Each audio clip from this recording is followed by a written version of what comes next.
አንዳንድ ጊዜ መንግስት ላይ ወይም ደግሞ አምባገነኑን ለማውረድ ብሎ ንጹሃኖችም ጭምር ደግሞ ተጠቂ የሆኑበት ንብረታቸው የወደመበት ህይወታቸው የጠፋበት ብዙ ሶማሌ ክልል አይተናል። ሐዋሳም የጀቶ ባደረገው እንቅስቃሴ አይተናል። ፋኖም ቄሮም ባደረጉት እንቅስቃሴ አይተናል እና ንጹሃኖችም ተጠቂ የሆኑበትም አካሄድ አለ። ይህስ እንዴት ይመለከታል? እውነት ነው። በኮላተራል ዳሜጅ የሚሆንበት ሰዎች የሚጠቁበት አለ። ግን እናመዛዝ ነው። አማጺ ቢሆንስ? ቄሮ የታጠቀ የአማጺ ቡድን ቢሆን ኖሮ የንጹሃን ዜጎች ከዛ የበለጠ ነው የሚያልቀው፣ ከዛ ያነሰ ነው። ከኛ ሀገር እኮ የበለጠ የለም። በትግራይ በኤርትራ የተደረገው የትጥቅ ትግል በዛ እኮ ያለቀው የወታጠቀው ኃይል ብቻ አልነበረም። ምናልባት ግማሽ የሚሆነው ያለቀው ሲቪሊያኑ ነው። በትግል ውስጥ ዜጎች ይጎዳሉ፣ በውስጡ ያልተሳተፉ የመንግስት አካል ያልሆኑ። አንድ አማጺና መንግስት ሲዋጋ ዛሬ ወላጋን ውሰደው፣ ጉጂን ውሰደው፣ ዜጎች በጣም እየተጎዱ ነው በሁለቱ የታጠቀ ኃይል ግጭት ውስጥ። በማንኛውም መመዘኛ በሰላማዊ ትግል በሚደረግ ወይም ደግሞ በሶሻል ሙቭመንት በሚደረግ ትግል ውስጥ የሚጠፋው ንብረትና የሰው ኃይል በትጥቅ ትግል ውስጥ ከሚካሄደው በጣም ያነሰ ነው። አንዱ እኔ በጣም የትጥቅ ትግል ሲካሄድ ከነበረበት ውስጥ ሰፈር ነው ያደግኩት። ግን ሰላማዊ ትግልን አዳፕት ለማድረግ እስከ ህንድ እስከ ሰርቢያ በመሄድ እንድማር ያደረገኝ ሁለት ነገር ነው። አንደኛ በማህበረሰብ ላይ በሲቪሊያን ላይ የሚደርሰው በሀብትም ሆነ በህይወት ላይ የሚደርሰው ኮስት በጣም አናሳ ነው። ሁለተኛ ሀገርን ለማፍረስ ያለው እድል ዝቅተኛ ነው። ሶስተኛ አምባገነን ለመገንባት ያለው እድልም ዝቅተኛ ነው። ኢማጂን 5000 ሰው ነው ያጣነው አይደል ያልኩ ቅድም። 4 አመት ቢሆን በአማጺ ያደረግነው ትግል ሸገር እስክንደርስ ድረስ 5000 ሳይሆን 500,000 ሰው ሊያልቅ ይችላል። ድልድይ የተሰበረ እዚህ ጊዜ አሁን ሲጮህ የነበረው የሆነ እርሻ ተቃጠለ፣ የሆነ ቤት ተቃጠለ ነው። ድልድይ አገር ፈርሶ ነው በትጥቅ ትግል የሚደረግ ነገር ኦልሞስት ኢሬዝ እያደረገ ነው የሚመጣው። ጊዜ ስለሌላችሁ ነው እንጂ በስፋት ምን ወያይበት ነው። ለዚህ ነው እኔ ብዙ ሰዎች አያቴ ትዝ ይለኛል ነፍሱ ይማረውና በቪኦኤ ስለ ሰላማዊ ትግል ስናገር ሰምቶኝ ፈረንጆች አኮላሹ ሆይ ነው ያለኝ። እንዴት ነው እንዲህ የምትለው? ጠመንጃ ነው እንጂ ከጠመንጃ የተሻለ የነበረውን የኢህአዴግ የህወሓት ስርዓት ያለ ጠመንጃ አወረድን። 5000 ሰው ገበርንበት። 500,000 ከ50,000 እስከ 500,000 የምንከፍልበት ነበረ። ስለዚህ በሰላማዊ ትግል የሚደረገው ትግል ያለው ሂውማን ኤንድ ማቴሪያል ኮስት ዝቅተኛ ነው። ከዛኛው ኮስት ግን ይኖራል። ከስህተቶች ማረም ያስፈልጋል። ሰላማዊ ዜጎች እንዳይጎዱ፣ ንብረት እንዳይጎዱ እኔ we should be grateful እዚህ ሀገር ውስጥ በእነዚህ እንቅስቃሴዎች የመጣው ጉዳትና ኪሳራ በትጥቅ ትግል ቢሆን ሊመጣ ከሚችለው ኪሳራ ስሞል ፍራክሽን ነው። እንደዛ ነው መታየት ያለበት። አንድ ሰው ተዘቅዝቆ ተሰቅሏል። የሰብአዊ ድርጊትም ተፈጽሟል ሻሸመኔ ላይ። ይህንን እርስዎም ያስታውሱታል። የታሪካችንም ጥቁር ነጥብ ጥሎ ያለፈ ነው። ይህን ድርጊት እንግዲህ ኮንነውታል። የአካባቢ በተለይም ለብዙ ፖለቲከኞች ለብዙ አሁን የሰብአዊ መብት ተሟጋቾች ኦሮሚያ ላይ የተፈጸመው የሰብአዊ መብት ጥሰት ሰው ተዘግዝቆ እስከ መሰቀል ያደረሰ የደቦ ፍርድ እየተባለ ሁሉ እንዳባባልም እየተጠቀሙት ነው። ይህን ጊዜውን ሲያስታውሱት ያን ጊዜ ይህንን ነገር ኮንነዋል፣ ልክ አይደለም ብለዋል። ካላሉስ ደግሞ ለምን ነበር ያንን ያላደረጉት? ኮንየዋለሁ፣ ግን ለምን ኦሮሚያ ላይ ብቻ አይን የመጣው? አሁን እኮ ለምሳሌ ሰዎችን በደቦ መግደል፣ ሐኪሞች በደቦ ተገደሉ። ለምን የአማራ ክልል ለምን እናወዳድራለን? ቆይ ለምን ሁሌ የኦሮሚያ ብቻ ይነገራል? አማራ ክልል ሰው ተቃጥሏል። የት ነው ግን የተጀመረው ይሄ ነገር? ቆይ የትም ይጀመር ሁለቱም ይነገራ። እሺ ኦሮሚያ ላይ ብቻ ለምን ነው የሚነሳው? ይነገራል። ኦሮሚያ ላይ ብቻ ለምን ነው የሚነሳው? ጉሙዞች እነዛ ምስኪኖች 400 ሰው በአንድ ቦታ ያለቀበት ሲነሳ አንሰማው። የሰው ግድያ የትም ይሁን መኮነን አለበት የትም ግን ሰሌክቲቭ መሆን የለበትም መጀመሪያ ግን የተጀመረው እዛ ነው አይደለም ሻሸመኔ ላይ ድርጊት ሲፈጸም አይደለም ከዛ በፊት እስቲ ከዛ በፊት ንገሩኝ ከዛ ምን ወደ ትግራይ ሲሄድ የነበረው እንዳለ መንገዱ ዝግ አልነበረም ከዛ በፊት አይ ሰው ተዘግዝቆ የተሰቀለበት አካባቢ የት ነበር በተለይ ለድጋፍ በተጠራ ለሰላማዊ ሰልፍ ከሻሸመኔ በፊት ደቡብ ውስጥ በነበረው ግጭት ስንት ነገር ነው የሆነው እኔ እዚህ ሀገር ከመምጣቴ በፊት ስንት ሰው ነው ያለቀው ኖ ያ አይደለም ይኸውልሽ እህቴ ኦሮሞፎቢያ እዚህ ሀገር በጣም ስድ ከመስደዱ የተነሳ ኦሮሚያ ውስጥ ትንሽ ችግር ሲፈጠር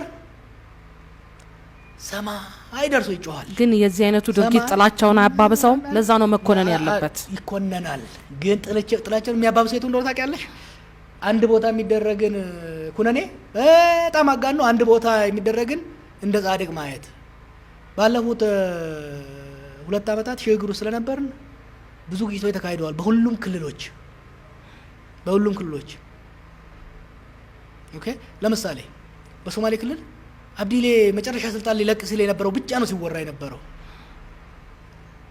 2500 ሰው እኮ ነው የተገደለው እና አብዲሌና ጀነራሎቹ ሲያደርጉ በነበረው ምን ይሄ የጂጂጋው የከተማው ሰው ብቻ ነው እንደ የሚነገረው ድንበሩ ላይ ያለቀው ምስኪንስ ለምን ነው የማይነገረው ሌላ ለምሳሌ የጌዶ መፈናቀል ውኡ ተባለ አሁን ተረሳ ዋይ እዛ ጊዜ በዛ ጋር ያለውን የጉጂ ኦሮሞ ለመወንጀል ስለተፈለገ ብቻ ነው የሚያስጮሁት ለኔ ሻሸመኔም ላይ ይሁን ባህር ዳርም ላይ ይሁን ኤቭሪዌር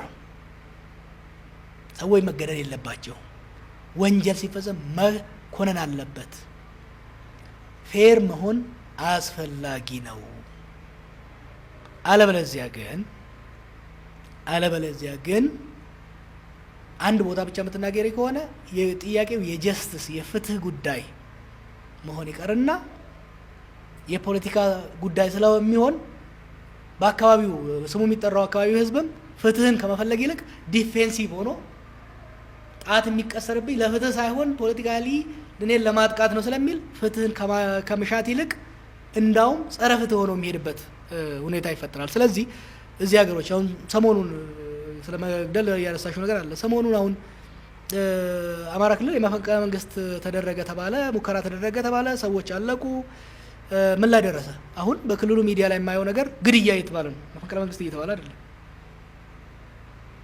ግን የዛ ጊዜ ጠንካራ ኮሚሽን ቢቋቋም ኖሮ የሆነውን ነገር ከማድበስበስ ይልቅ ትዝ ካላችሁ የዛ ጊዜ ሁሉም ሰው አሳምነው ላይ ሲጨፍርበት አይሴድ ነው አሳምነው ከራሳችን ነጥለን ማየት የለብንም ምን አይነት የፖለቲካ ሂደት ነው አሳምነው ያንን እንዲፈጽም ያደረገው የሞተን ሰው መርገም ቀላል ነው ወይም አንድ ሰው ላይ ብቻ ማነጣጠር ሲስተሚክ የሆነው ችግር ከምንድን ነው አንድ ለህዝብ ብሎ ታግሎ የነበረ ግለሰብ ከምን ተነስቶ ነው ወደ ሰው መግደል አጋሮቹን ወደ መግደል የተሸጠበት አሁን የመንግስት መፈንቅለ ሳይሆን ተራ ግድያ ነው ተብሏል አሁን በመንግስት ደረጃ ያ እየተባለ ነው ያ ተራ ግድያ ከሆነ ማን ነው ጀነራል ሰዓረን የገደላቸው እነዚህ አይነት ነገሮች ተደበስብሰው ዝም ብሎ ብቻ ጣት በመቀሰር የሚሄድ ከሆነ ትሩዝ ኤንድ ሪኮንሲሊዬሽን ሊመጣ አይችልም ስለዚህ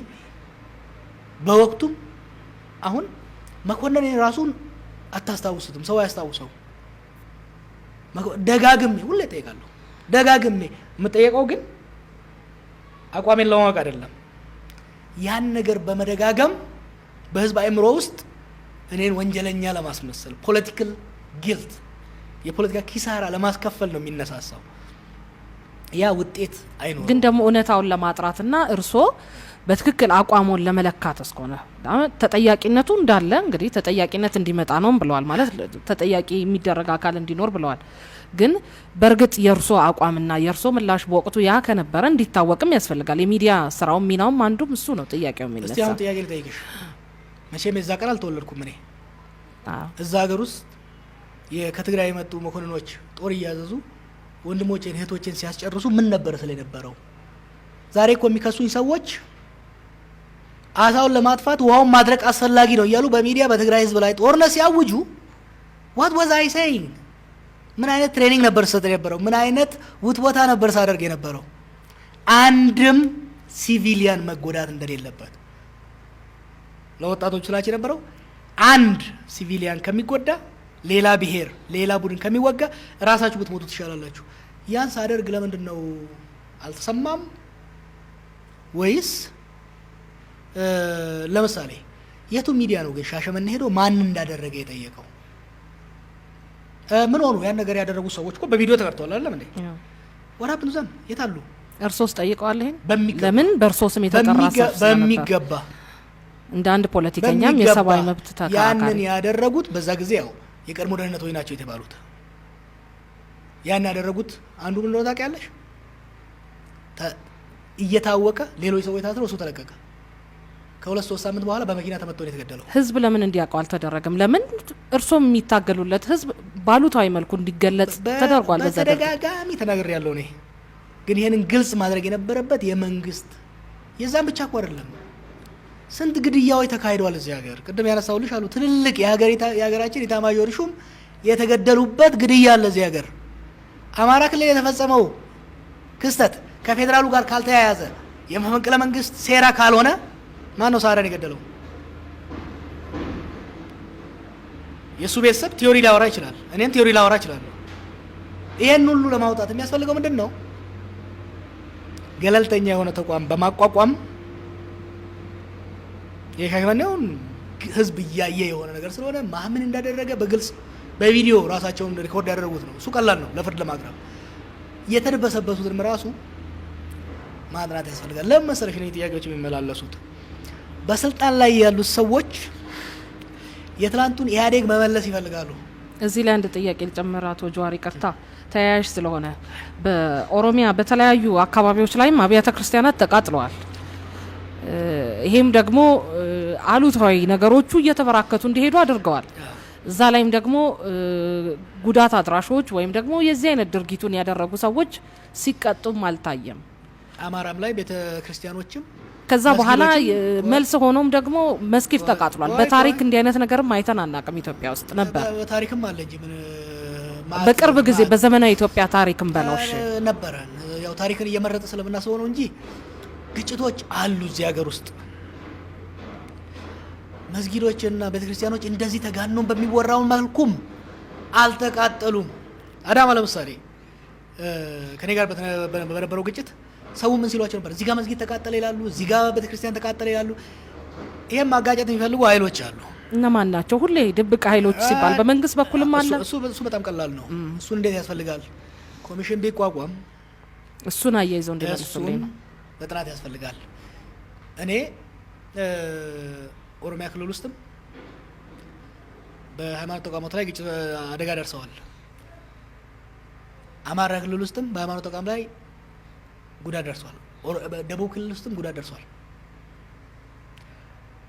መድረስ የለበትም። እንዳይሆን ግን ጣት መቀሰሩ ሳይሆን who is doing this? የመንግስት አካል ነው ወይ? ተቃዋሚ ነው ወይ? የተደራጀ ነው ወይስ ቅጽበታዊ የሰዎች ኢሞሽናል እንቅስቃሴ ነው ይፈጥራሉ? what is it? ይሄን ማወቅ ይጠቅማል። ለምን መሰለሽ? ዛሬ ያሉት ሰዎች ያልፋሉ። ነገ ግን እንዳይደገም የምንፈልግ ከሆነ ምንድን ነው ያደረገው? ምክንያቱም ቅጽበታዊ እርምጃና ተጠንቶ ታቅዶ የሚደረግ ይለያያል። ቅጽበታዊ ከሆነ ያን ቅጽበታዊ የሚፈጥሩ ነገሮችን ማስወገድ ነው። ታቅዶ ከሆነ ግን ያን እቅድ የሚያወጡትን የሚያዘጋጁትን ድርጅቶችና ተቋማት እርምጃ መውሰድ ማረም ያስፈልጋል። በዚህ መልኩ ነው መሄድ አይደለበት። ግን ኦሮሚያ ላይ ብቻ የሚደረገው ነገር ትክክል አይደለም። ባለፉት 2 ዓመታት በሁሉም ክልሎች ይሄ ችግር ነበረ። በሽግግር ወቅት የሚፈጸም ችግር ነው። በነገራችን ላይ እኛ ከፈራ ነው አንፃር ባለፉት 2 ዓመታት እዚህ ሀገር የመጣው አደጋ በጣም ትንሽ ነው። ለዚህ ደግሞ ፈጣሪን ማመስገን እንዳለብን ነው የሚታየኝ።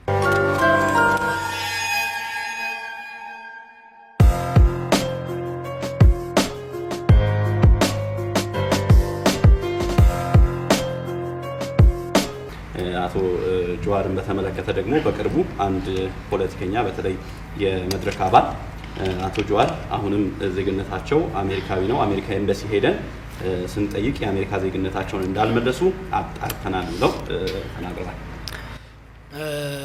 ብዙ ጊዜ ስለመለስኩት ይሄን ልንገራችሁ።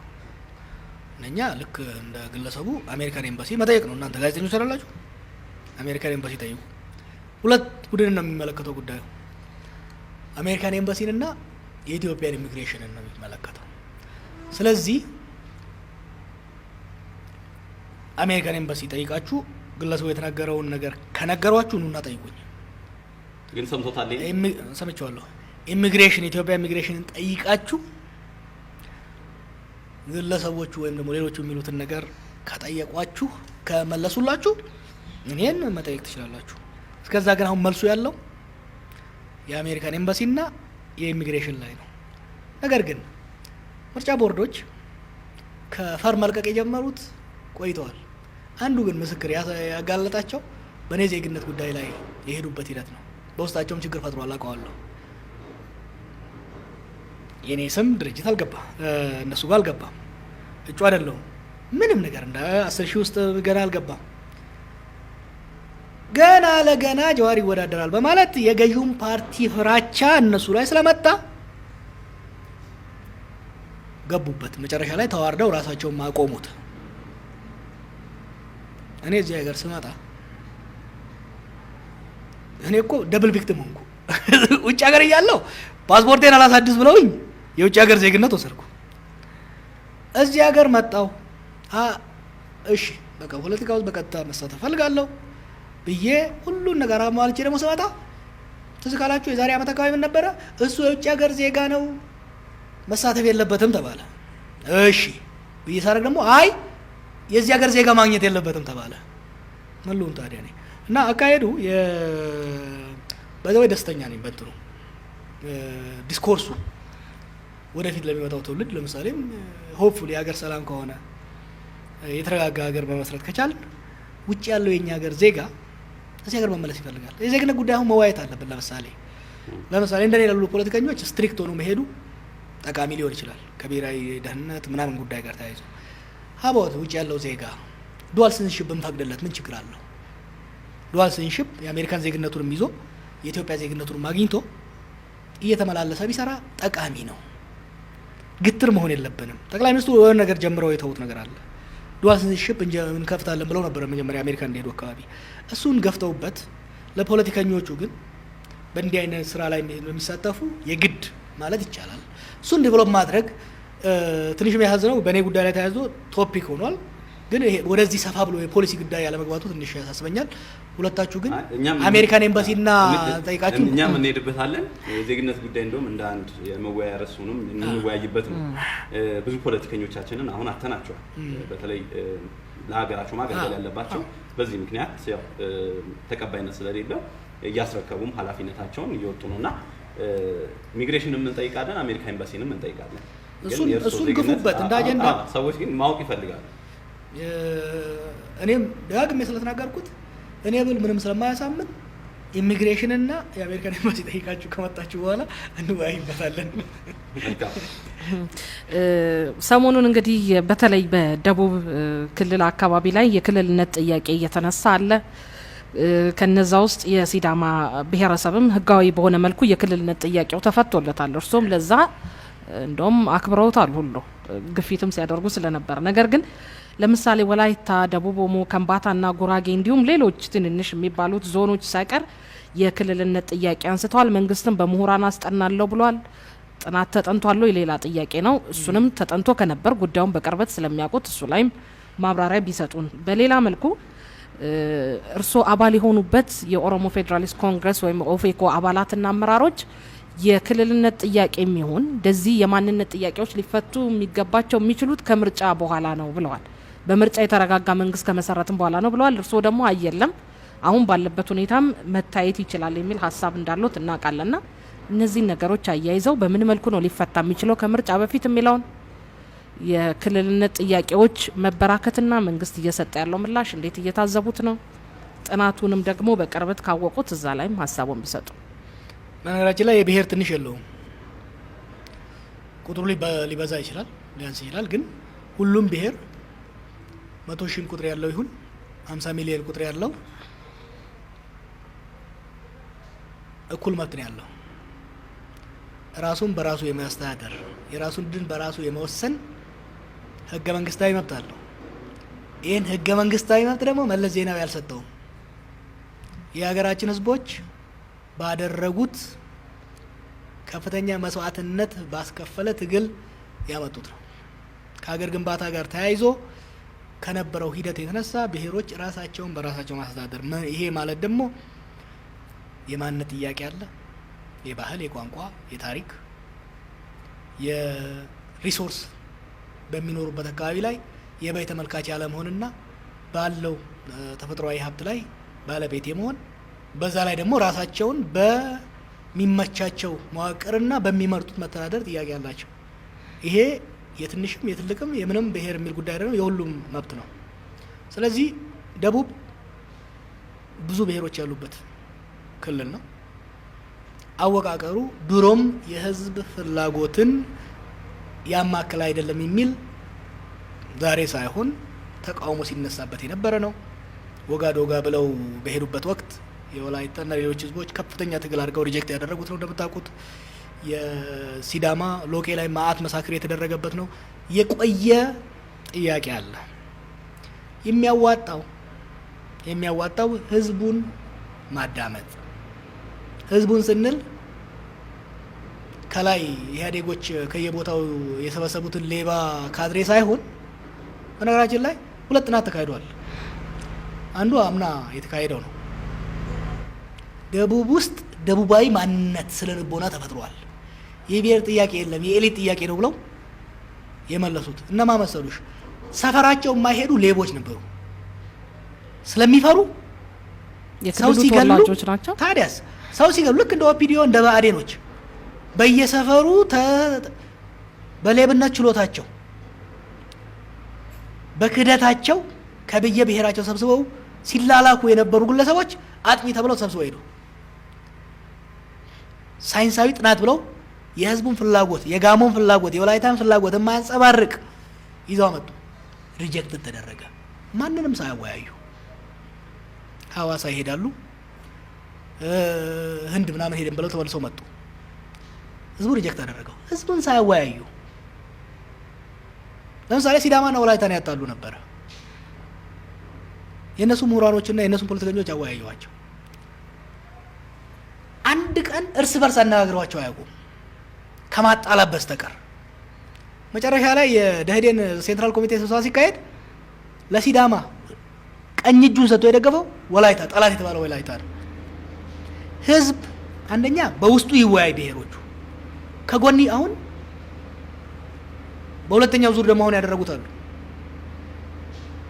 ስለ ክልሉ ደንታ የማይሰጣቸው እዚህ ተሞዳምዶ ብቻ የተሾሙ ግለሰቦች ሄደው ህዝቡን ሳያወያዩ፣ እዛ ያለውን አክቲቪስት ሳያወያዩ፣ ምሁራኑን ሳያወያዩ፣ የሀገር ሽማግሌ ሳያወያዩ ክለስተር የሚል ስም ይዘው መጡ። አንዳንዱ እዛ ውስጥ ያለው ሀሳብ ጠቃሚ ሊሆን ይችላል። ህዝብን ግን ስላላወያየ ከህዝብ እዚህ ሀገር ከላይ ወደ ታች መጫን ማቆም መቻል አለብን። ከታች ወደ ላይ እንዲመጣ እድል መስጠት መቻል አለብን። ያን አለማድረጋቸው ዛሬ ሳውዝ ኦሞም ሪጀክት አደረገው፣ ወላይታም ሪጀክት አደረገው። ይሄ ሁሉ ችግር ሊፈታ ይችል ነበረ ስንል የነበረው የዛሬ 2 ዓመት። በነገራችን ላይ ስለ ሽግግር ስናስብ ከ2016 ጀምሮ ስለ ደቡብም ስለ ኦሮሚያም ስለ ሁሉም ያዘጋጀናቸው ያሰብናቸው ነገሮች ነበሩ። የክልል ጥያቄ ትልቅ ከመሆኑ የተነሳ ደቡብ ውስጥ የሚያዋጣው ከምርጫ በኋላ ቢካሄድ የሚል ሀሳብ ነበር በዛ ወቅት። ያም ግን ከህዝብ ጋር ተወያይቶ ህዝብን በማሳመን እንጂ ኖ ምርጫ እስኪካሄድ ምንም ነገር አትጠይቁ ማለት አይቻልም። ህዝቡን እኮ እስከ ምርጫ ራሱ እንዳይታገስ ያደረገው ይሄ አሻጥር ነው። በህዝብ ስም የሚደረጉ በሌባ ካድሬዎች ተሰብስበው ሄደው የሚያደርጉት ሸፍጥ፣ የውሸት ሪሰርች እሱ ነው ህዝብን እያናደደ ያለው እንጂ እኔ እርግጠኛ ነኝ ጠቅላይ ሚኒስትሩ ወይም ደግሞ የሰላም ሚኒስትሩ ሄደው የደቡብ ኦሞን ህዝብ ቢያዳምጡና እሺ ጊዜ ስጡን አወያይቷል። አላደረጉም፣ አላወያዮችም፣ ነግረዋቸው ነው የመጡት። ነግረዋቸው I know every incident that they did። ይሄም ከየት እንደሚመጣ ታውቂያለሽ? ከነበረው ኢህአዴጋዊ አስተሳሰብ ከላይ ሰው እኮ እስከ ዛሬ እስከ ወረዳ ድረስ ከዚህ በሚጻፍ ደብዳቤ ነው የሚሾመው። እስከ ዛሬ ድረስ ህዝብ ይሆነኛል ብሎ የሚመርጠው የለም። ህዝብ ወደደ አልወደደ፣ ለምሳሌ እኔ ከዚህ በሾም ታማኒነቴ፣ ምክንያቱም የኔ ስልጣን ምንጩ ህዝቡ አይደለም፣ እዚህ ድርጅት ቢሮ ያለው ግለሰብ። ህዝብን ሄደው ቢያወያዩ ኖሮ እርግጠኛ ነኝ ህዝብ ጊዜ ይሰጣቸው ነበር። ህዝብን ግን ወደ እልህ እያስገባው አሁን ለምንድን ነው የሰሞኑን የዞን ምክር ቤቶች የሚሰበሰቡት? ሳያወያዩዋቸው የህዝቡላ አወያይተናል ብለው እኮ እየተባለ ነበር። አይዶ ነው ከተከታተልሽው። አሁን ያቅርቡ ጥናት ሲመጣ የወላይታዎቹ ረግጠው ወጡ። አልተወያየንበትም፣ በተወያየንበትም እኛ ያቀረብነው ሀሳብ አልተካተተም እዚህ ፕሮፖዛል ውስጥ ብለው ሪጀክት አደረጉ። እሱን እየተሰማ ሰብስበዋቸው ይሄ ነው የሚሆነው፣ ይሄ ነው የሚሆነው፣ ወዳችሁ ነው በግዳችሁ ትወስዳላችሁ። ኢትዮጵያ ውስጥ ከእንግዲህ በኋላ ከላይ የሚጫን ነገር የለም። አህያም አትቀበል እንኳን ሌላ ሰው። ከዚህ የተነሳ ምን አደረጉ? ትንሽ ተረጋግቶ የነበረውን ጉዳይ መልሰው እንዲገነፍል አደረጉት። ኢዝ አ ኩዌስችን ኦፍ ሚስማኔጅመንት። ዳይቨርሲቲ ብዝሃትነትን ማጥፋት አይቻልም፣ መደፍጠጥ አይቻልም። ማኔጅ ግን ማድረግ ይቻላል፣ በእውቀት፣ በብልሃት፣ በቅንነት።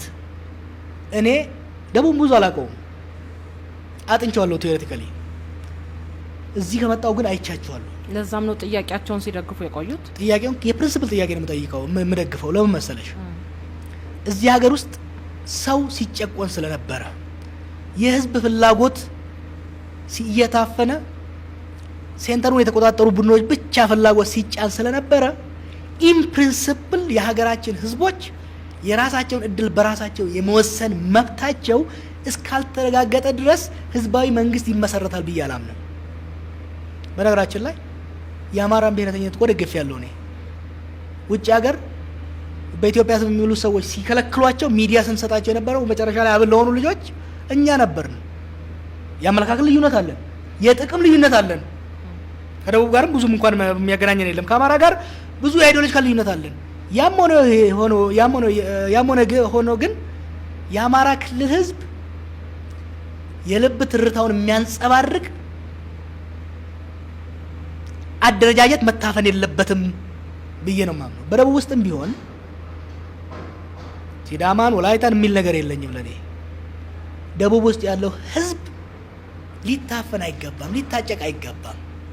አደረጃጀቱና አወቃቀሩ የሱን ፍላጎት ልንመክር እንችላለን፣ ሀሳብ ልናቀርብ እንችላለን፣ ልንጭንበት ግን አይገባም።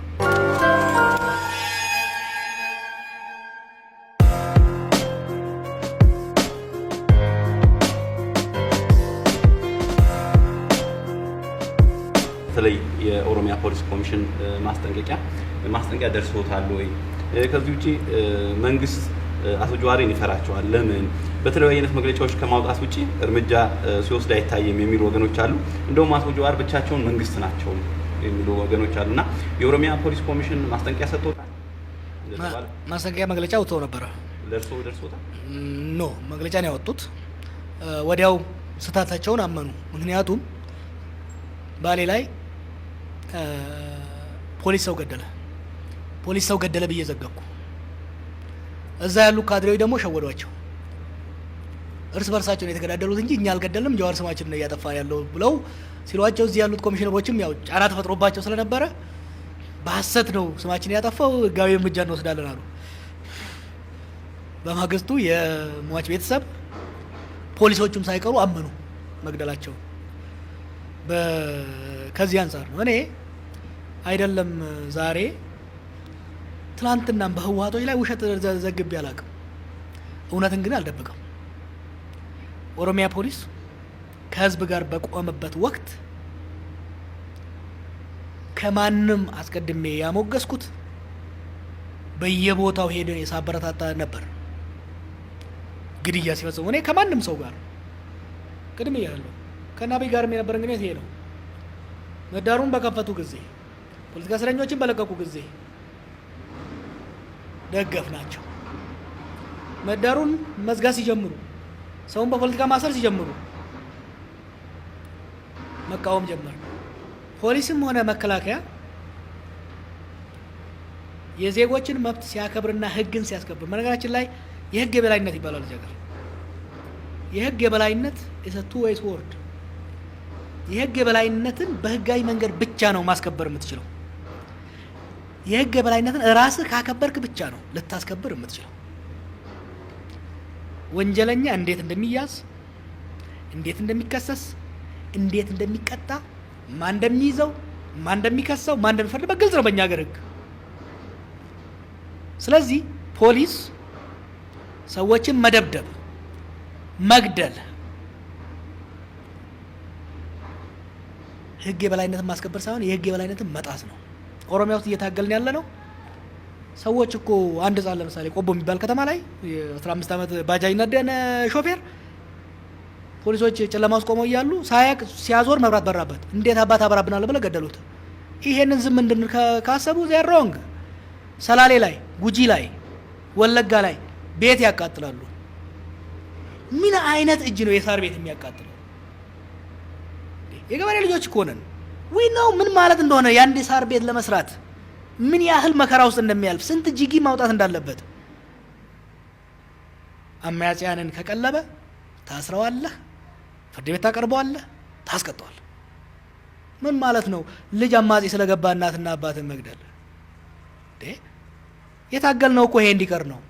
እኔ ለማንኛውም ሰው ግልጽ ይሆን፣ ህወሓት ኢህአዴግን የታገልኩት ትግራይ ስለሆኑ አይደለም። ሰውን ያላግባብ ስላሰሩ ነው፣ ሰውን ስለገደሉ ነው፣ ሀገር ስለዘረፉ ነው። የእናቴ ልጅ የእናት ከአንድ ሆድ ከአንድ ማህፀን የወጣ ነው ስልጣን ላይ ወጥቶ ቤት የገበሬን ቤት የሚያቃጥል ከሆነ ሰውን ቶርቸር የሚያደርግ ከሆነ ጠላቴ ነው። የኦሮሚያ ፖሊስ ብቻ አይደለም፣ የኦሮሚያ ፖሊስ ከኛ ጋር ብቻ አይደለም። አሁን ያሳጠኗቸው የሚለኳቸው ልጆች ልክ አብዲ ኢሌ በልዩ ፖሊስ ሲያደርግ የነበረውን አይነት ነገር ኦሮሚያ ላይ ማድረግ ጀመሩ። መቃወም ጀመርን። ጥሩ ነገር ሲያደርጉ እንደግፋለን። ማንም ይሁን ለምን የአባቴ ገዳይ የእናቴ ገዳይ አይሆንም? ጥሩ ነገር ካደረገ ደግፋለሁ፣ መጥፎ ነገር ካደረገ ግን መቃወም ነው። እንደው ከህወሓት ጋር ተደጋጋሚ ሲያነሱ ስለነበረ በማህበራዊ ትስስር ገጽም ከጠየቁ ወይም ደግሞ ሀሳባቸውን ካሰፈሩ ሰዎች መካከል ደግሞ ህወሓት ያው ከፌዴራል መንግስቱ ጋር ተቃርኖ ውስጥ ገብቷል። በብልጽግና ፓርቲና በህወሓት መካከልም ልዩነት ስላለ ያ ብልጽግና ብሎክ ቀጥሏል። ህወሓት ደግሞ በራሴ መንገድ ሄዳለሁ ብሏል። ከተለያዩ የፌዴራል ኃይሎች እያሉ ከሌሎች ኃይሎች ጋርም እየሰራ ነውና ከዚህ ጋር ተያይዞ በተለይ የእርሶ ፓርቲና ጓደኞቹ ከህወሓት ጋር እያሴሩም ነው ይሉታል። ይሄን የሚሉት ከህወሓት ጋር እየሰሩና ሲያሴሩ የነበሩ የህወሓት ቅጥቅጦች ናቸው። ቅድም እንዳልኩ ህወሓት ሲመራው በነበረው መንግስት ውስጥ ገፈት ቀማሾች ነበርን። አፈናቅለውን፣ ገለውን፣ አስረውን የነበርን ሰዎች ነን። ከኔ ድርጅቱ ምችም ወዛኑ ሌሎችም ጋር ግን የታገልነው እኛ ከአባይ ፀሐዬ ጋር የግል ጸብ ስላለን አይደለም። ከደብረ ጽዮን ጋር የግል ጸብ ስላለን አይደለም። የፍትህ ጉዳይ ነው። ታገልናቸው በትግል መሸናፋቸውን ሲያውቁ ተደራድረው ስልጣን ለቀው ሄዱ። ከዛ በኋላ በማንኛውም ሀገር መሆን እንዳለበት ሪኢንትግሬት መደረግ አለባቸው። በግልጽ ነው የተናገርኩት። ትግራይ ለመሄድ አስቤ አልነበረም እንዴ? ጌታቸውን ሲመርጡት ነው እንጂ የቀረሁት። ማንኛውም ሽግግር እንዲሳካ ከተፈለገ ስልጣን የለቀቀው ኃይል ተመልሶ ወደ ማህበረሰብ የሚዋሃድበት ሲስተም በጣም ወሳኝ ነው። የምታዋህደው ፍትህን በማስፈን ነው ወይ ይቅርታ በማድረግ ነው? ይሄን በመዋየት መሄድ አለብን። እኛ የወሰንነው ነገር ምንድን ነው? ተቋሞች ስለሌሉ፣ መተማመን ስለሌለ ፍትህን አሁን መሻት ችግር ይፈጥራል። ስለዚህ እስቲ ሰላማዊ ሽግግር እናስቀድምና ሽግግሩ ካለቀ በኋላ ምን ትግሬዎቹ ብቻ ናቸው እንደ ሀገር ሲጨበጭቡ የነበሩት ኢህአዴግ ውስጥ በየሰፈሩ ሰውን ሲቀጠቅጥ የነበረው አማራው ነው፣ ኦሮሞው ነው፣ ሶማሌው ነው የኢህአዴግ አካል። ሁሉንም ሌስ ሊቪት ነው ያለው። አለፈ። ህወሓት ዛሬ ትግራይ ላይ ይንቀሳቀሳል። የዚህ ሀገር ፖለቲካል ፓርቲ ነው። ከህወሓት ጋር የሚያገናኘን አሰራር የለም። የኛ ኮሊሽን ውስጥ የሉም። ቢሰራ ደግሞ ወንጀል አይደለም። ለምን ህወሓት እዚህ ሀገር እኔ እስከማውቀው ድረስ አሸባሪ ተብሎ አልተፈረጀም አይደለም እንዴ? በምርጫ ቦርድ ተመዝግቦ በኢትዮጵያ ህገ መንግስት መሰረት የትግራይን ክልል የሚያስተዳድር በፓርላማ ውስጥ ተወካዮች ያሉት ድርጅት ነው። ስለዚህ ከነሱ ጋር መስራትም ህገ ወጥ አይደለም ቢሰራ ኑሮ። ግን ሌባ እናት ልጇን አታምንም ስለሚሉ እኔ አሁን አንድ ነገር እየገረመኝ መጣ። እንዴ እነሱ ሲጠርበው አሰማምረው ሲልኳቸው የነበሩ ሰዎች ያዙ ይልቀቁን የሚሉት የታባታቸው ነበሩ? ህወሓቶች ፈላጭ ቆራጭ በነበሩበት ወቅት ከየጥሻው እኮ ሰብስበን ያወጣነ እስከ መጨረሻው ድረስ ከህወሓት የባሰ ሰዎችን ቶርቸር ሲያደርጉ የነበሩ ሰዎች ናቸው ዛሬ ከህወሓት ጋር እኛን መክሰስ የሚፈልጉት። ኖ እኛ ከህወሓት ጋር መዋጋት በነበረብን ወቅት መታገል በነበረብን ወቅት ታግለናል። ጦርነቱን ጨረፍ ነው። በእኛ ባህል ደግሞ አንዴ ያሸነፍከውን ኃይል ተመልሰ መሬት ላይ መቀጥቀጥ አይፈቀድም። ያ ብቻ ሳይሆን ለሀገርም ይጠቅማል ብለን አናስብም። ከህወሓት ጋር መታገል ከህወሓት ጋር ከትግራይ ጋር ተወያይቶ ተደራድሮ ሀገር አብሮ ማስቀጠል ከህወሓት ጋር ብቻ አይደለም፣ ከሌሉ ድርጅቶች ጋር የሀሳብ ልዩነቶች አሉን። ልዩነቶች ግን ጠላትነት ማለት አይደለም። ህወሓቶችንም መልሶ አብሮ ተደራድሮ ሀገር ማስቀጠል ይበጃል ባይነኛ። ቀደም ብለው እርሶ ሲያነሱ እንደነበረው የእልህ ፖለቲካ የትም አያደርስንም ሲሉ ነበር።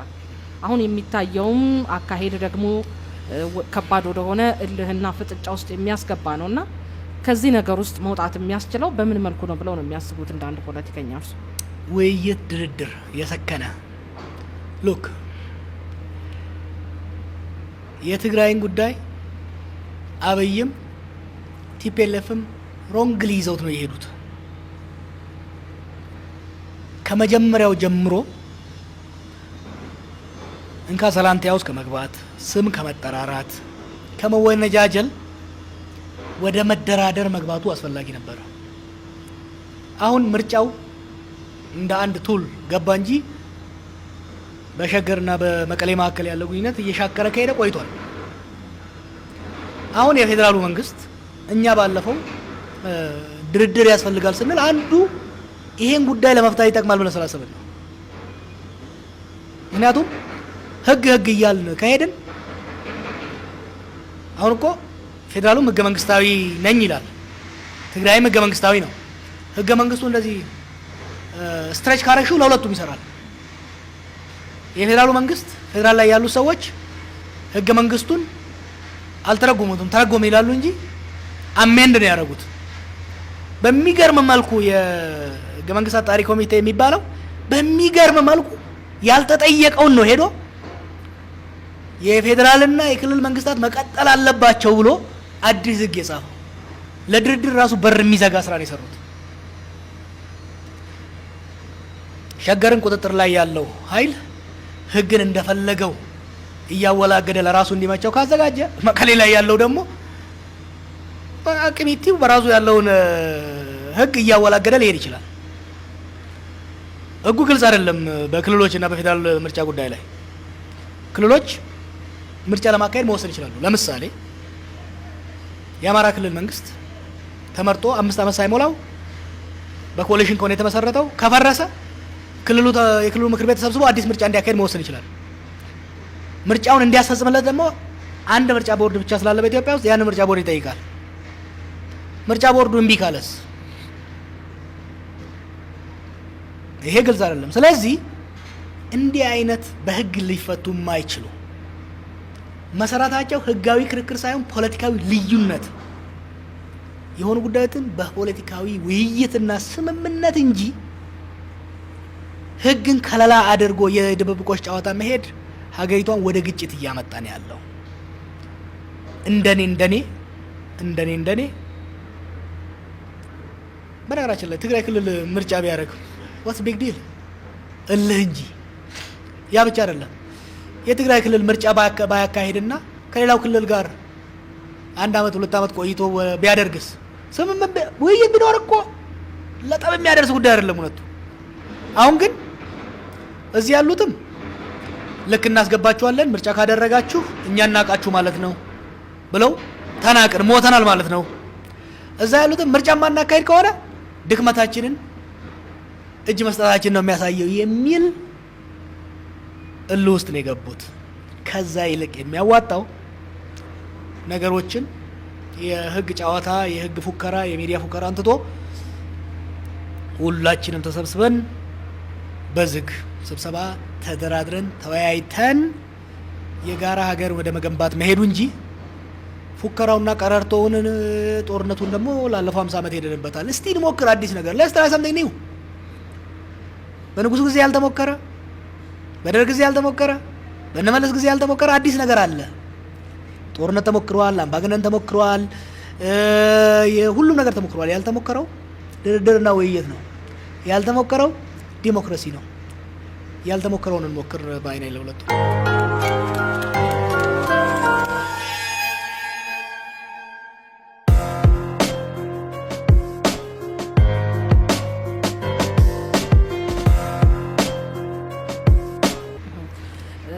እንግዲህ እንደሚታወቀው በተደጋጋሚ ሲነሳም እንደነበረው እርሶ የብሔር ፖለቲካን ብቻ አንግበው እንደሚያራምዱና ኢትዮጵያዊነት ስሜት ከውስጡ የሸሸ የመሰሉ ሀሳቦች ሲንጸባረቁ ነበረ። ነገር ግን በተለያዩ ጊዜያት ሲያደርጓቸው ከነበሩት ትግሎችም ይሁን ከሚያራምዷቸው ሀሳቦች በመነሳት የኦሮሞን ሕዝብ ትግል በኢትዮጵያ ጥላ ስር የሚል ሀሳብን ይዘው መጥተዋል ብለው የሚቀበሉት ወይም የሚከተሉት አካላት አሉ። ሌሎች ደግሞ አየለም አካሄዳቸውን የሆነ ጊዜ ይቀይራሉና በጥርጣሬ እንመልከታቸው የሚሉ አሉ። አይ ለኛ ደግሞ እንደ አብሪ ኮከብ ናቸው ብለው ደግሞ የሚከተሉት አሉ። ከሶስቱ እርሶ አሁን ያረፉበት ቦታ የትኛው ላይ ነው? በጥርጣሬ ለሚመለከቱት መልስ የሰጠ አካሄድ ውስጥ ነው? አብሪ ኮከብ ነው? ይኸውልሽ የኦሮሞ ህዝብ ትግል ማጠልሸት የሚፈልጉ ሁሌም በስልጣን ላይ ያሉት ቡድኖች ስም መስጠት፣ ጸረ ኢትዮጵያ፣ ጸረ ሀገር ማድረግ ይፈልጋሉ። ለማስታወስ ያህል ትግላችን እኮ የጀመሩት ከማንም በላይ ለኢትዮጵያ የተዋደቁ ናቸው። ታደሰ ብሩ፣ ጀነራል ታደሰ ብሩ ብዙ ፈርጥጦ ከሀገር ሲወጣ ጣሊያንን እየታገለ አባቱ ጣሊያንን ሲታገል የተሰዋ አርበኛ ራሱ በጦርነት ላይ ተማርኮ ሶማሌ 4 ዓመት የታሰረ ሰው ከዛ ተመልሶ ከተራ ወታደር እስከ ጀነራልነት ሀገር ያገለገለ ሰው ነው። ይህን ትግል የጀመረው ገንጣይ አስገንጣይ ተብሎ ነው የተረሸነው። እዚህ ከተማ ላይ ኃይሌ ፊዳን ወሰጁ ብዙዎቹ የጠመንጃ ድጋፍ ለማግኘት በመፈለግ ኤርትራ ካልተገነጠለች ሲሉ በነበረበት ወቅት ቆይ መገንጠልም ሄድ የለብንም ማፈን መሄድ የለብንም እስቲ በፌዴሬሽን እንሞክረው እንደራደር ሲል የነበረውን ሰውዬ ገንጣይ አስገንጣይ ፊድስት ተብሎ እዚሁ ከተማ ተረሸነ። ለኢትዮጵያ በጎ በማሰብ የኢትዮጵያን ፖለቲካ በማዘመን ከነ ኃይሌ ፊዳ የበለጠ ሰው አልነበረም። አላዳናቸው። ሌንጮ ለታኑ ሰጁ ለ20-30 ዓመት እንደ ሰይጣን ሲሳል ነበረ።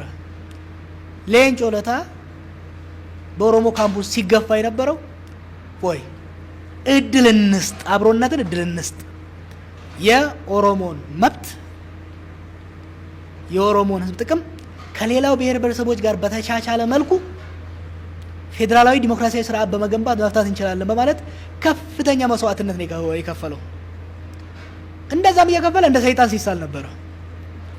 አቋማችን አይደለም በነገራችን ላይ እንደዛ የሚያስለን የኦሮሞን ህዝብ መበዝበዝ የሚፈልጉ የሀገራችንን ብሔር ብሔረሰቦች በተላላኪ ማስተዳደር የሚፈልጉ ከእውነተኛ ታጋዮች ጋር መስራት የማይፈልጉ አምባገነኖች ቡድኖችን ብቻ አይደሉም፣ አምባገነኖች ስልጣናቸውን ለማራዘም የህዝብን እውነተኛ ጥያቄ ጥላሸት መቀንባት የሚፈልጉ ከንጉሱ ጀምሮ እስከ አብይ ድረስ ያሉት ይሄን ስለሚፈልጉ ነው ይሄን አይነት ፕሮፓጋንዳ እኛ ላይ የሚገፉት እንጂ የኛ አቋም ከመጀመሪያው ጀምሮ ግልጽ ነበር። በኢትዮጵያዊነት ጥላ ስር ነው። በህብረ ብሔራዊ ፌዴራላዊ ኢትዮጵያ ውስጥ ዲሞክራቲክ በሆነች ፌዴራላዊ በሆነች ኢትዮጵያ ውስጥ የኦሮሞ ህዝብ፣ የሲዳማ ህዝብ፣ የአማራ ህዝብ ይጎዳል ብለን አናስብም። ኢንፋክት የተሻለ ነው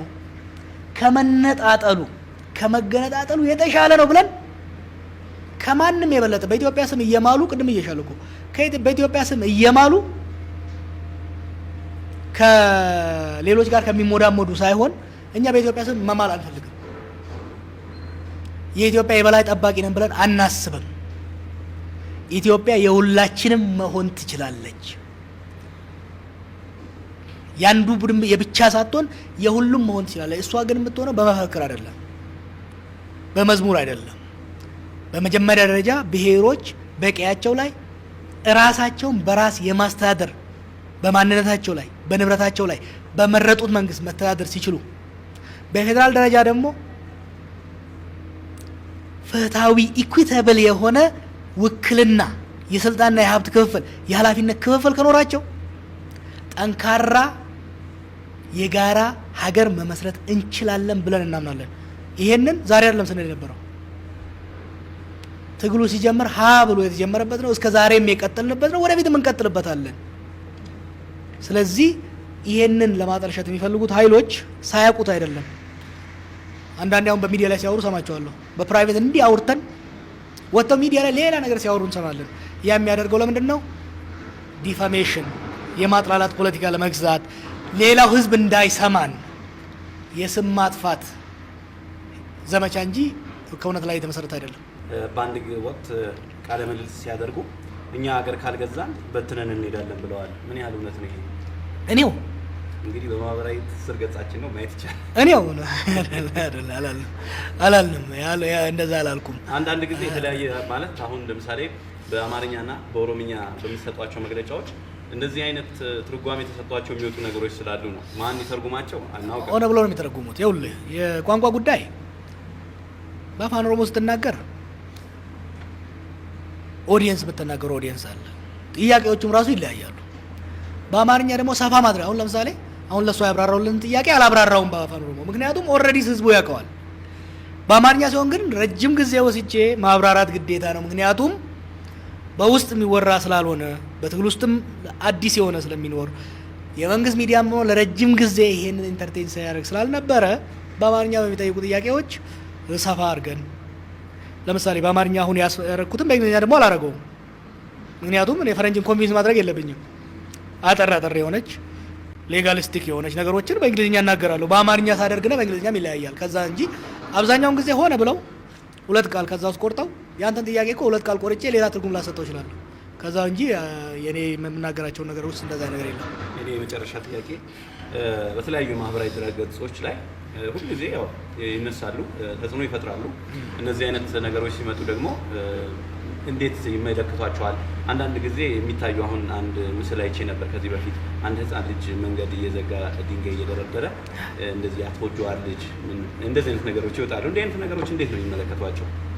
ፌር ጌም ነው። ምክንያቱም በፖለቲካ ትግል ውስጥ ነው ያለ ነው። ስለዚህ የኛ መልእክት የኛ አጀንዳ ሌላው ህዝብ ጋር እንዳይቀርብ እንደዛ አይነት ነገሮች ከዛ ያለፈው ብዙ ነገሮችን ስለሚያቀርቡ ኢስ ፓርት ኦፍ ኢት። ግን ታውቂያለህ ስንት ዶክመንተሪ ተሰርቶብናል እዚህ በቀድሞ መንግስት፣ አሁንም በቅርቡ የሚሰሩት ይመስለኛል። ቁም ነገሩ አሁን አይቻልም። በድሮ ዘመን ሚዲያ የአንድ ስልጣን የያዘው ኃይል ብቻ ነበር። አሁን ሶሻል ሚዲያ እያንዳንዱን ግለሰብ ኢምፓወር አድርጎታል።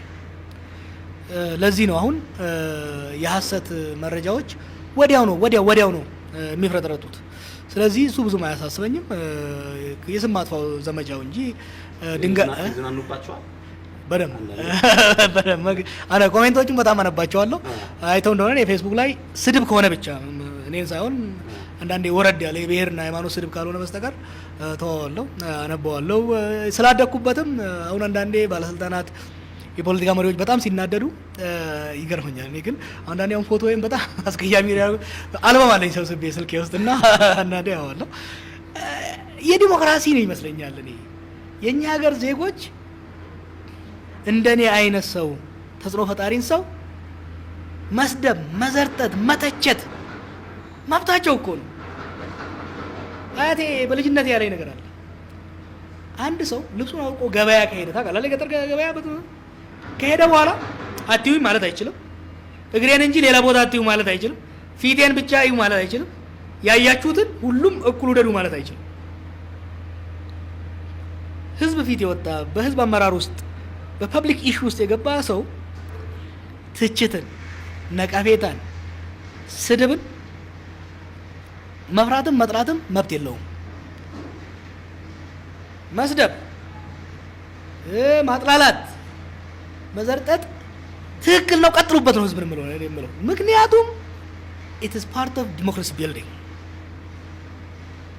10 ሰው ከሰደበኝ 10 ሰው ሊያሞግሰኝ ይችላል 10 ተሳዳቢዎችን አፋቸውን ሸብቤ ቃሊቲ ወርውሬ ከ10ሩ ጋር መጨፈር ኢትዮጵያን መግደል ነው ለዚህ ነው አሁን ባለው የጥላቻና ያሰተ ህግ ብለው ያቀረቡት አፋኝ ትክክል አይደለም እኔን መተቸት እኔን መውቀስ እኔን ስም ማጥፋት ዲሞክራሲያዊ ነው ህጋዊም ነው በነገራችን ላይ ፐብሊክ ፊገር እና ፕራይቬት ይለያያል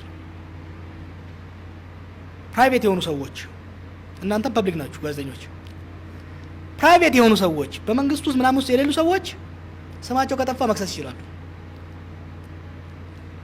መንግስት ውስጥ ያሉ ሰዎች ፖለቲካ ድርጅት የሚመሩ ሰዎች ስሜን አጠፋው ብሎ መክሰስ አይችልም ስም መጠፋት የኛ ጆብ ዲስክሪፕሽን ውስጥ ስላለ ማለት ነው ስለዚህ በዛ ነው ማይሆኔ እኔ ሁለት ነው የመጨረሻ ጥያቄ ሁለቱም የተለያዩ ናቸው የመጨረሻው ከሁለተኛው የመጨረሻው በጣም የግል ስለሆነ እርሱን አስከትዬ ጠይቆታለሁ ግን አሁን ያነሳናቸው ብዙ ርዕሰ ጉዳዮች አሉ ሀገሪቷን በተለያየ መልኩ የተወጠረችባቸው ጉዳዮች አሉ እንደሚታወቀው የህዳሴው ግድብ ድርድር አለ የምርጫ መራዘም አለ ኮቪድ-19 አለ የክልል እንሁን ጥያቄዎች ከያቅጣጫው መነሳት አለ የኢኮኖሚው መዳከም አለ በብዙ መልኩ ማህበራዊ ነገሮችም ተሸርሽረዋል ከነዚህ ነገሮች እንዴት እንሻገር ብለው ሐሳብ ያቀርባሉ ሁልጊዜ በአመጽ አይፈታምና በሰላማዊ መልኩ እንዴት ነው የምንሻገረው የሚለውን እሱን ሐሳቡን በቅድሚያ ልስማና የመጨረሻ ጥያቄን አስከትላለሁ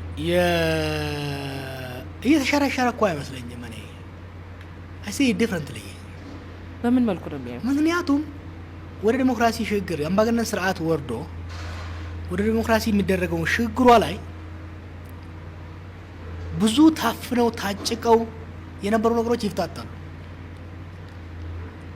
ሁለት ነገር ይመጣል የታፈኑ ነገሮች መፈታታት ፕሉራላይዜሽን ኦፍ አይዲያስ የሐሳብ የአመለካከት ብዝሃትነት ህዝብ ውስጥ እንዲሰፋ ያደርጋል ይሄ ደግሞ ሁለተኛውን ነገር ያስከትላል ፖላራይዜሽን ምን ነው መነጣጠልን ጥግ ጥግ መያዝን ይፈጥራል ግን አይዘልቅም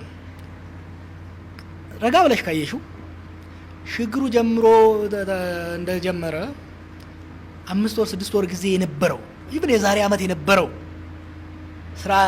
ስርዓት አልበኝነት ጥግ መውጣት ዛሬ አታዩ ሚዲያውን ኬርፉሊ ይዩት እስቲ ሚዲያውን ሰልፍ ሴንሰርሺፕ መረጋጋት ህዝቡን መደንገጥቷል አሁን ከዛ በፊት ልክ እንደ ታቡ የሚባሉ ነውር የሚባሉ ነገሮች ሲወጡ በጣም ሀገር ፈረሰ ምናምን ሲል ህዝቡም ለመደው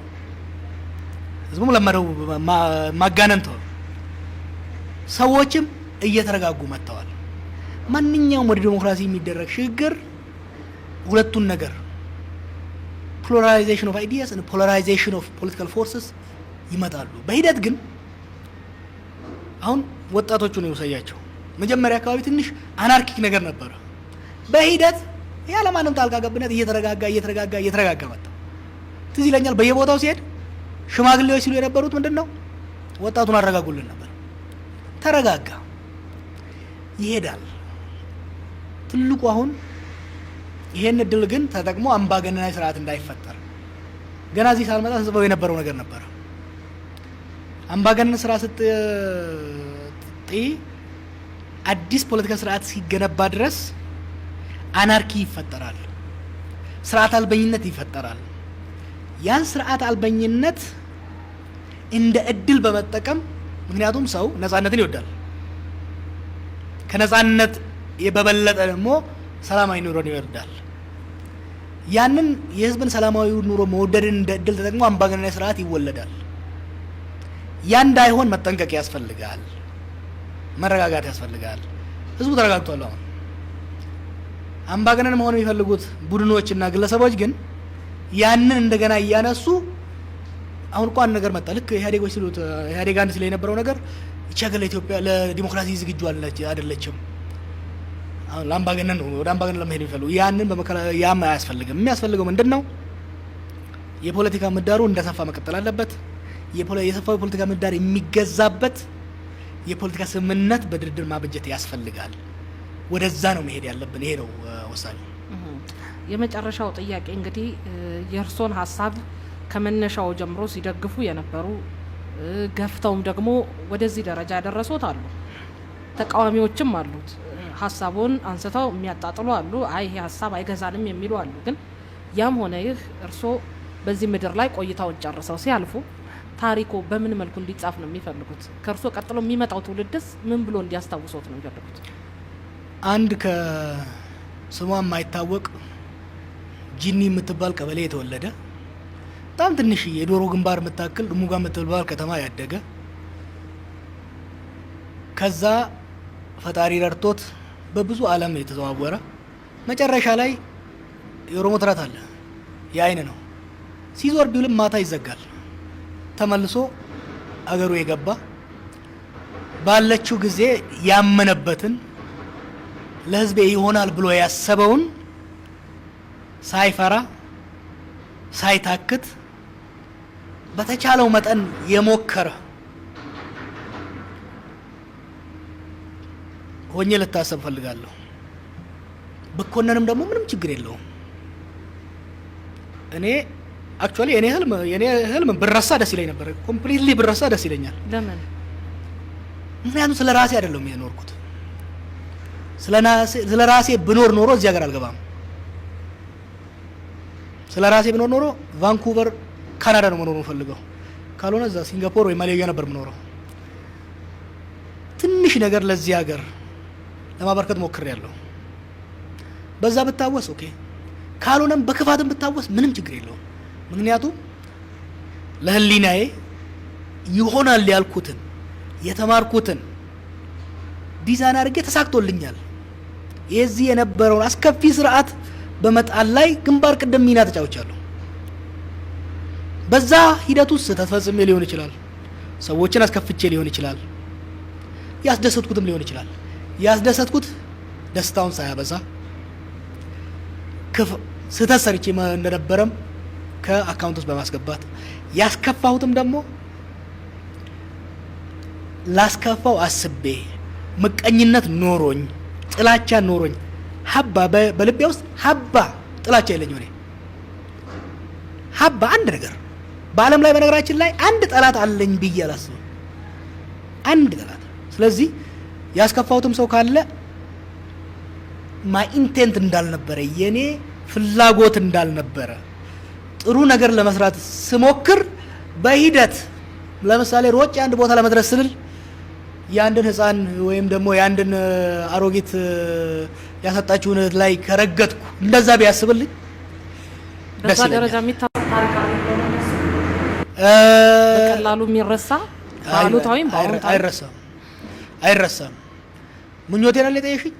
ምኞቴ የሚወደኝም ባያገስፈኝ የማይወደኝም ሰይጣን ባያደርገኝ አንድ ጥንካሬም ድክመትም ያለው ግለሰብ የዚች ሀገር ዜጋ እንደነበርኩ ቢያስታውሰኝ ደስ ይለኛል። ስለዚህ ግን የኔ ምኞት እውነት ላይሆን ይችላል። ግን ከዚህ በኋላ እንግዲህ የሚሰሩትም ወይም ተግባሩ እንዳያገዝፎትም በሰይጣኑ አመለካከትም እንዳያዩትም የማያደርግ ስራ ነው ማለት ነው አይደለም። እሱን ቃል አልገባልሽም። ልክ ከዚህ በፊት ስራ እንደነበረው ለዚህ ሀገር ይጠቅማል፣ ለህዝቤ ይጠቅማል፣ ከሞራልም ከፖለቲካም አንፃር ያዋጣል የምለውን ማንም ተደሰተ ማንም ተከፋ ያው አልተከታተላችሁም እንጂ አንድ ወቅት ነበረ እዚህ ሀገር ሰልፍ ሲካሄድ የተቃወምኩበት። ምናልባትም ከ50 ሚሊዮኑ ህዝብ 49 ምናምኑ ተቃወመኝ። ግን አቋሜን ይዤ ሄድኩት። አብይን ስቃወም ደግረንም ነገይሻለሁ እህቴ ተቆጣችኝ አላናገርም እስከ ማለት። የኔ ጸባይ ሰው ስለወደደኝ አልሰራውም፣ ሰው ስለጠላኝ አልተውም። ምን አለኝ መሰለሽ ሊሆናል ለዚህ ሀገር ያዋጣል ብዬ የማስበውን በጣም አስብበታለሁ፣ አነባለሁ፣ ሰዎችን አናግራለሁ። ከዛ የራሴን ሀሳብ ፎርሙሌት አደርጋለሁ፣ ሄድበታለሁ። ስህተት ከሆነ እመለሳለሁ። ግን አጨበጨቡልኝ ብዬ ወሬን አላስረዝምም፣ ጮሁብኝ ብዬ ባጭር አልቀጨውም። አመሰግናለሁ በጣም የተከበራችሁና የተወደዳችሁ አድማጭ ቤተሰቦቻችን ከአሀዱ ሬዲዮ 94.3 አሀዱ መድረክን ነበረ እስካሁን ስትከታተሉ የቆያችሁን። እዚህ ፕሮግራሙን አዘጋጅቶ በማቅረብ ሊዲያ በበስራፌል ዘላለም እንዲሁም እንግዳችን ደግሞ ፖለቲከኛው ጀዋር መሐመድ ነበሩ። ጀዋር መሐመድን ከልብ እናመሰግናለን። በሌላ ጊዜ እንደዚሁ በተመሳሳይ መድረክ እንገናኛለን ብለን ተስፋ እናደርጋለን። አመሰግናለሁ። የሚቀጥለው ምናልባት ወይ ስቱዲዮ መጥቼ በስፋት እንወያያለን። ለሚዲያ ቤተሰቦች፣ ለሚዲያ ጋዜጠኞች አደራምላችሁ ይሄ የመጣው እድል በነፃ አልመጣም። 50 ዓመት መስዋዕትነት ተከፍሎበት ነው። አጀንዳችሁን አራምዱ። የሀሳብ ነፃነትን ለማፈን የሚሞክር ማንኛውም የእናታችሁ ልጅም ከሆነ የሚዲያ ባለቤቱም ከሆነ ታገሉበት። የሀሳብ ነፃነት፣ የሚዲያ ነፃነት ለሀገር እድገት ወሳኝ ነው። በርቱበት ነው ብላችሁ አሀዱ መድረክ በዚሁ አበቃ።